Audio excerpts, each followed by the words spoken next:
Hello everyone and welcome back again.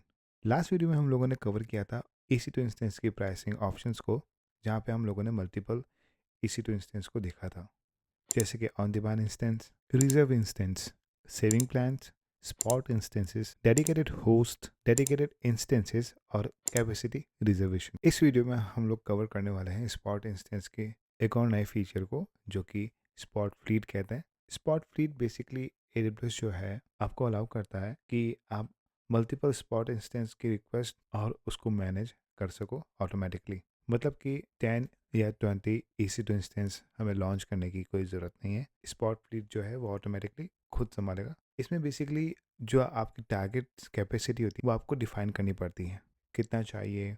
Multiple EC2 instance के types को आप select कर सकते हो, यूज़ ले सकते हो, जैसे कि T3 large, TM5 large, C5 large, और यहाँ तक कि मल्टीपल अवेलेबिलिटी जोन्स के साथ में भी आप अपने इंस्टेंसेस को लॉन्च कर सकते हो। बेसिकली ये सब कुछ ऑटोमेटिकली होता है और स्पॉट फ्लीट ये खुद रिक्वेस्ट और मैनेज करता है AWS के साथ में। AWS जो है वो ऑटोमेटिकली आपकी सबसे लो कॉस्ट की जो कैपेसिटी होती है उसको चूज़ करता है और डिफरेंट इंस्टेंस टाइप में डिस्ट्रीब्यूट करता है। जो टारगेट कैपेसिटी आपने डिफाइन कर रखी है उसको मेंटेन करता है। अगर जो आपका कोई भी इंस्टेंस अनअवेलेबल हो जाए या फिर प्राइस ज़्यादा हो जाए तो AWS ऑटोमेटिकली दूसरा इंस्टेंस लॉन्च कर देता है। इसके जो मेन बेनिफिट्स है वो आपको बेटर अवेलेबिलिटीज़ मिल जाती है, कॉस्ट का जो है वो इजीली कॉस्ट ऑप्टिमाइजेशन हो जाता है और ऑटोमेटिकली जो रिप्लेसमेंट है वो ये खुद उसको रिक्वेस्ट करता है, उसको खुद को मैनेज करता है। लाइक आपका कोई भी इंस्टेंस डाउन हो जाए तो ऑटोमेटिकली दूसरे इंस्टेंस के साथ में रिप्लेस कर देता है। जैसे मैं एक एग्जांपल के साथ में समझा देता हूँ। सोचो तुम्हारे पास में 80 vCPUs के बैच प्रोसेस का काम कर रहे हो और तुम AWS को कहते हो कि मुझे 80 vCPUs चाहिए, कौन सा इंस्टेंस टाइप मिले जो कि सस्ता हो तो वो यूज़ कर लो। तो AWS जो है वो ऑटोमेटिकली सबसे सस्ते इंस्टेंस को ढूंढेगा। अगर वो इंटरप्ट हो गया तो दूसरा लॉन्च कर देगा और आपके जो टोटल 80 vCPUs है उनको मेंटेन करेगा। तुम्हें सिर्फ इतना ही काम करना है, जो तुम्हारा इंफ्रास्ट्रक्चर है उसको तुम इजीली हैंडल कर सको। चलिए इसका थोड़ा प्रैक्टिकल करके देखते हैं। AWS को रिक्वेस्ट कैसे करते हैं स्पॉट फ्लीट के लिए वो हम एक बार देख लेते हैं। आपको सबसे पहले AWS के डैशबोर्ड में आ जाना है। डैशबोर्ड में आने के बाद में आपको सिंपली यहाँ पे EC2 इंस्टेंस दिख रहा होगा। अगर आपको EC2 इंस्टेंस नहीं दिख रहा तो आप सिंपली यहाँ से EC2 टाइप करके EC2 इंस्टेंस में जा सकते हैं। इंस्टेंस के अंदर आपको स्पॉट रिक्वेस्ट दिख रहा होगा। पहले यहाँ पे स्पॉट इंस्टेंस लिखा होता था बट यहाँ पे AWS ने चेंज कर दिया। अभी आपको स्पॉट रिक्वेस्ट दिख रहा होगा। स्पॉट इंस्टेंस के अंदर आप सिंपली प्राइस हिस्ट्री में अगर आप जाएंगे और इंस्टेंस की प्राइसिंग हिस्ट्री को चेक करेंगे तो यहाँ पे आप आपके इंस्टेंस से रिलेटेड प्राइसिंग जो है वो देख सकते हैं। अगर मुझे C3 लार्ज चाहिए तो मैं यहाँ से उसको सेलेक्ट करके उसकी प्राइसिंग देख पाऊँगा, और मुझे अगर डेट रेंज 3 मंथ सेलेक्ट करूँगा और यहाँ पे मैं उसकी प्राइसिंग देख पाऊँगा। जैसे कि आप देख रहे हैं ऑन डिमांड प्राइसिंग जो है वो एकदम कांस्टेंट है, जैसे कि कोई भी फ्लक्चुएशन हमें यहाँ पे ऑन डिमांड प्राइसिंग में नहीं दिख रहा। बट अगर आप स्पॉट इंस्टेंसेस की प्राइस को देखेंगे तो यहाँ पे हर एक अवेलेबिलिटी जोन्स में हमें फ्लक्चुएशन देखने को मिल रहा है। तो यही फ़र्क होता है ऑन डिमांड इंस्टेंस का और स्पॉट इंस्टेंसेस का। लाइक आपको 70% से लेके 80% या 90% तक भी डिस्काउंट मिल सकता है। अब इनको रिक्वेस्ट कैसे करते हैं वो एक बार देख लेते हैं। स्पॉट फ्लीट इंस्टेंस को रिक्वेस्ट करने के लिए आप सिंपली यहाँ पे भी क्लिक कर सकते हैं। तो हम यहाँ पे क्लिक कर देंगे। यहाँ पे हमें दो ऑप्शन दिख रहे हैं जो कि लॉन्च पैरामीटर्स के अंदर अभी अवेलेबल है। अब इस ऑप्शन में हमें दो ऑप्शन देखने को मिलते हैं, मैनुअल कॉन्फ़िगरेशन लॉन्च पैरामीटर्स और यूज़ ए लॉन्च टेम्पलेट्स। अगर आपके पास में पहले से टेम्पलेट्स बनी बनाई है तो आप सिंपली यहाँ पे क्लिक करके उसको सेलेक्ट कर सकते हो, ठीक है।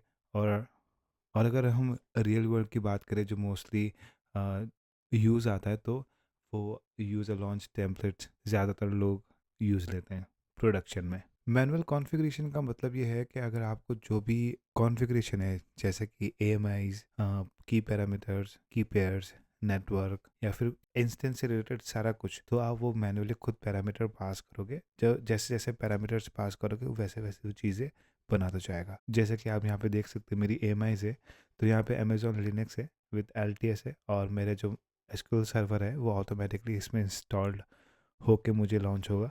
बट यहाँ पे मैं अगर दूसरे इंस्टेंस को सेलेक्ट करना चाहूँ तो मैं कर सकता हूँ। यहाँ पे मल्टीपल हमको ऑप्शंस दिख जाते हैं, EMIs है वो मुझे दिख जाएंगे, और मेरे रिक्वायरमेंट के हिसाब से मुझे जो भी EMI सेलेक्ट करना है तो मैं वो यहाँ से कर सकता हूँ। उसे अगर थोड़ा नीचे आता है तो यहाँ पे मेरे को एडिशनल लॉन्च पैरामीटर्स जो बाय डिफ़ॉल्ट डिसेबल रहते हैं, अनचेक रहते हैं, तो यहाँ पे मैं उनको कॉन्फ़िगर कर सकता हूँ। लाइक मुझे एडिशनल डेडिकेटेड थ्रूपुट ऐड करना है तो मैं यहाँ पे उसको सेलेक्ट करके ऐड कर सकता हूँ। मुझे अगर और वॉल्यूम्स ऐड करने हैं तो मैं यहाँ पे सिंपली ऐड वॉल्यूम्स पे क्लिक करके यहाँ पे मैं अपनी वॉल्यूम्स को ऐड कर सकता हूँ। मैं उसको साइज़ दे सकता हूँ कि मुझे कितना चाहिए, ठीक है। जैसे कि मुझे अगर 28 GB चाहिए तो मैं 28 GB उसको दे सकता हूँ। तो बेसिकली ये ऑप्शनल है।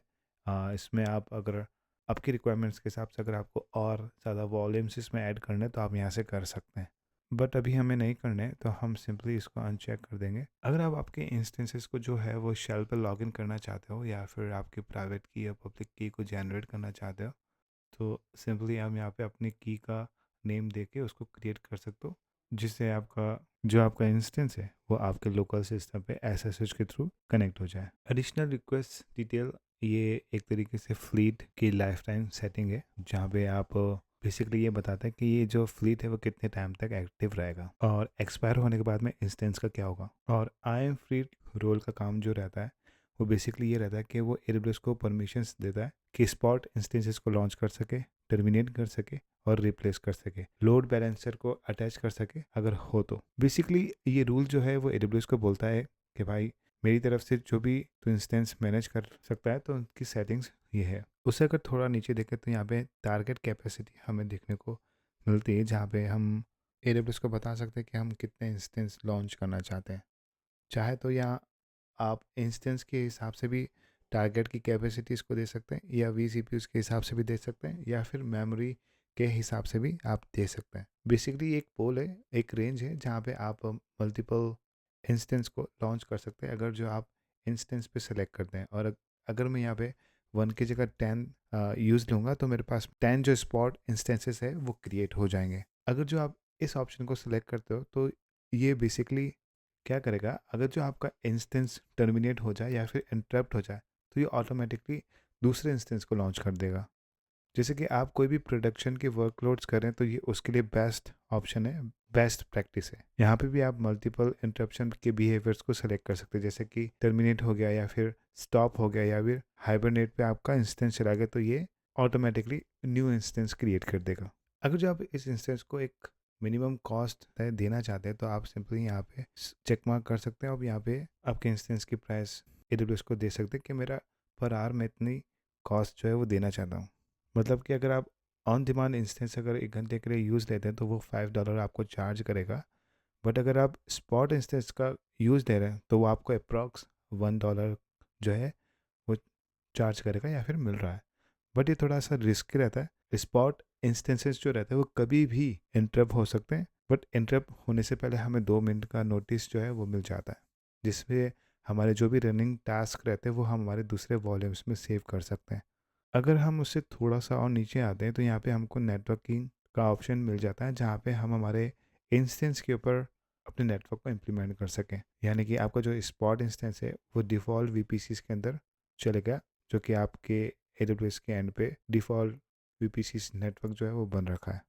अगर जो आप चाहो तो यहाँ से दूसरा VPC बना सकते हो, दूसरा IP रेंज दे सकते हो अगर जो आपके पब्लिक और प्राइवेट सबनेट्स और या फिर आइसोलेशन आपने बना रखा हो तो उस पर। अवेलेबिलिटी जोन्स इसको नो प्रेफरेंस रखेंगे, क्योंकि जब कभी भी आपका EC2 इंस्टेंस टर्मिनेट हो जाएगा तो जब न्यू EC2 इंस्टेंस को क्रिएट करेगा तो वो सबसे चीपेस्ट अवेलेबिलिटी जोन्स को जो है वो फाइंड आउट करेगा, सर्च करेगा, जहाँ से आपकी बेस्ट टू बेस्ट कॉस्ट जो है वो ऑप्टिमाइज हो सके। यही बेस्ट प्रैक्टिस होती है EC2 इंस्टेंस के लिए। अगर थोड़ा स्क्रॉल डाउन करेंगे तो यहाँ पे इंस्टेंस टाइप रिक्वायरमेंट्स आपको दिख रहा होगा। ये ऑप्शन इसलिए दिख रहा है क्योंकि आपने ऊपर जो लॉन्च पैरामीटर्स है वहाँ पे आपने मैनुअल कॉन्फ़िगरेशन का जो ऑप्शन है उसको सेलेक्ट कर रखा है। अगर जो आप लॉन्च टेम्पलेट्स पे क्लिक करेंगे तो आपको यहाँ पे कोई भी ऑप्शन देखने को नहीं मिलेगा। तो जो भी हम कॉन्फ़िगरेशन कर रहे हैं वो मैनुअली कर रहे हैं, इस वजह से हम लोगों को इतने सारे ऑप्शंस जो है वो दिख रहे हैं। थोड़ा स्क्रॉल करने के बाद में आपको यहाँ पे एक और ऑप्शन दिख रहा होगा, इंस्टेंस टाइप रिक्वायरमेंट्स।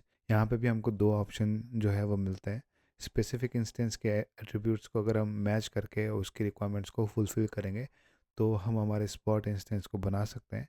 और अगर बेसिकली हमें मैनुअली अगर कोई भी इंस्टेंस की टाइप को सेलेक्ट करना है तो हम यहाँ से कर सकते हैं। जैसे कि मेरा जब कभी भी इंस्टेंस टर्मिनेट हो जाए तो मेरे कौन से इंस्टेंस की टाइप है वो रीलॉन्च हो, तो वो हम यहाँ पे फ्लीट स्पॉट फ्लीट को बता सकते हैं। जब कभी भी हमारा टर्मिनेट हो जाए इंस्टेंस तो ये ऑटोमेटिकली उसी इंस्टेंस की टाइप्स को लॉन्च करेगा जो कि आपने मैनुअली सेलेक्ट कर रखी हो।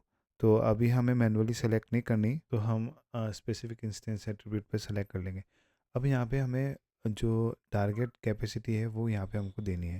लाइक मुझे कितने वी सी पी चाहिए पर आवर, कितनी मेमोरी जो है वो मेरा स्पॉट इंस्टेंस लेगा, तो यहाँ पे हम उसको डिफाइन कर सकते हैं। तो अगर मैं अपने वी सी पी जो है वो अगर उसको 80 देता हूँ और मिनिमम में उसको 70 देता हूँ और मैक्सिमम जो है 80% देता हूँ, और इसकी जो मुझे मेमोरी वो है 8 GB चाहिए और मैक्सिमम जो है वो 16 GB तक चाहिए। इंस्टेंस के एट्रीब्यूट्स को देखो तो यहाँ पे मल्टीपल ऑप्शंस हमें जो है वो मिल जाते हैं, लाइक सीपीयू से रिलेटेड या फिर इंस्टेंस की स्टोरेज से रिलेटेड या फिर नेटवर्क से रिलेटेड। तो मल्टीपल ऑप्शन आपको यहाँ मिल जाते हैं, बट ये ऑप्शनल है, इसको सेलेक्ट करने की आपको ज़रूरत नहीं है। अगर आप थोड़ा सा स्क्रॉल डाउन करेंगे तो यहाँ पे आपको एलोकेशन स्ट्रेटेजी जो है दिख जाएगी। यहाँ पे भी आपको दो ऑप्शन दिख रहे हैं, बट अगर आप मैनुअल सेलेक्ट इंस्टेंस टाइप में अगर आप जाएंगे तो यहाँ पे आपको ये तीनों ऑप्शन का एक्सेस मिल जाएगा। हमें यहाँ पे जो स्पॉट की जो स्ट्रेटेजी है, फ्लीट स्ट्रेटेजी है, वहाँ पे थोड़ा एरर दिख रहा है क्योंकि हमने कुछ ज़्यादा ही इसको नंबर्स सीपीयूज़ के नंबर्स जो है वो प्रोवाइड करा दिए। हम सिंपली इसको 4 सेलेक्ट करेंगे और अगर मैक्सिमम अगर हम जाएंगे तो 16 वी सीपीयूज़ हमें जो है वो चाहिए। और अगर मेमोरी की बात करें तो 8 GB से स्टार्ट हो और 32 GB तक हमको इसकी रिक्वायरमेंट हो। तो अगर आप नीचे थोड़ा सा ऑप्शन देखेंगे इसका, तो फ्लैट स्ट्रेंथ जो है वो आपको अब ग्रीन दिख रही है और यहाँ पे आपकी मशीन्स जो है इंस्टेंस टाइप पे 142 आपको मैचिंग हो रही है। लाइक आपकी 142 की जो इंस्टेंस की टाइप है वो मैच हो पा रही है, और जो 6 अवेलेबिलिटी जोन्स है वो आपको यहाँ पे मिल रहे हैं। लाइक आपका कोई भी इंस्टेंस टर्मिनेट हो जाता है तो इन 6 अवेलेबिलिटी जोन्स के अंदर आपका कोई भी स्पॉट इंस्टेंस है वो बन जाएगा जो कि सबसे चीपेस्ट हो AWS के हिसाब से। ओके, तो यहाँ पे दो ऑप्शन दिख रहे हैं हमें, प्राइस कैपेसिटी ऑप्टिमाइज जो कि रिकमेंडेशन है, जो कि स्पॉट फ्लीट को बताता है कि AWS के अंदर जो सबसे सस्ता स्पॉट इंस्टेंस है उसको लो, लेकिन उस पोल से लो जो कि काफ़ी अवेलेबल है। मतलब AWS क्या करता है, पहले देखता है कि कौन से पोल्स जो है वो चीप है, फिर चेक करता है कौन से पोल में कैपेसिटी ज़्यादा अवेलेबल है, और फिर दोनों का बैलेंस बना के EC2 इंस्टेंस को लॉन्च कर देता है। और ये बेसिकली कब यूज़ होता है, जब आपकी कॉस्ट की सेविंग्स आपको चाहिए और ज़्यादा इंटरप्शन आपको नहीं चाहिए, तो आप वहाँ पे इस प्राइस कैपेसिटी ऑप्टिमाइज को यूज़ ले सकते हैं। मोस्ट केसेस के लिए प्रोडक्शन के लिए बेस्ट है, अगर जो आप प्रोडक्शन में यूज़ दे रहे तो आप इस ऑप्शन को सेलेक्ट कर सकते हैं क्योंकि ये रिकमेंडेड भी है। कैपेसिटी ऑप्टिमाइज सिंपल वर्ड में ये प्राइस से ज़्यादा ध्यान नहीं देता, बस जहाँ सबसे सस्ता कैपेसिटी अवेलेबल हो तो वहीं पे इंस्टेंस जो है वो ये ले लेता है। मतलब जो सबसे स्टेबल पोल्स रहते हैं जहाँ पे आपके इंस्टेंस अवेलेबल रहते हैं, कैपेसिटी अवेलेबल रहती है, वहाँ से ये पोल्स को सेलेक्ट कर लेता है जहाँ पे आपके स्पॉट इंस्टेंसेस को इंटरप्शन होने के चांसेस सबसे कम होते हैं। तो थोड़ा महंगा होता है, थोड़ी रिस्क कम रहती है इसमें। अब बात ये आती है कि आप इसको कब यूज़ लें, जब कभी भी आपके क्रिटिकल वर्कलोड्स हो जो कि आपको इंटरप्शन नहीं चाहिए उसके अंदर, जैसे कि आप कोई भी लॉन्ग रनिंग प्रोसेस कर रहे हैं, तो आप इस ऑप्शन को सेलेक्ट कर सकते हैं। जब कभी भी आपकी सारी जो सेटिंग्स है वो आप फिलअप कर दो तो आप सिंपली यहाँ पे लॉन्च पे क्लिक करके स्पॉटलाइट को लॉन्च कर सकते हैं, जहाँ पे ये ऑटोमेटिकली AWS को रिक्वेस्ट करेगा अगर जो आपका EC2 इंस्टेंस टर्मिनेट हो जाए, इंटरप्ट हो जाए, और फिर ऑटोमेटिकली खुद से ही उस इंस्टेंस को जो है वो मैनेज करेगा। तो अभी हम यहाँ लॉन्च नहीं कर सकते क्योंकि अभी मुझे स्पॉट इंस्टेंस का रिक्वेस्ट नहीं चाहिए। बेसिकली अभी मैं जब भी मेरे वर्कलोड्स है वो ऑन डिमांड इंस्टेंस में कर लेता हूँ, क्योंकि मेरे ऑन डिमांड इंस्टेंस के लिए मुझे वर्कलोड्स होने के बाद में टर्मिनेट भी करना ज़रूरी होता है, तो मैं बेसिकली ऑन डिमांड इंस्टेंस का यूज़ ले लेता हूँ। अगर जो आपको ये वीडियो पसंद आए तो इस वीडियो को लाइक करें, शेयर करें और अपने दोस्तों के साथ शेयर करें जो कि क्लाउड सीखना चाहते हैं। तो मिलते हैं हमारे नेक्स्ट वीडियो में, जब तक के लिए बाय बाय।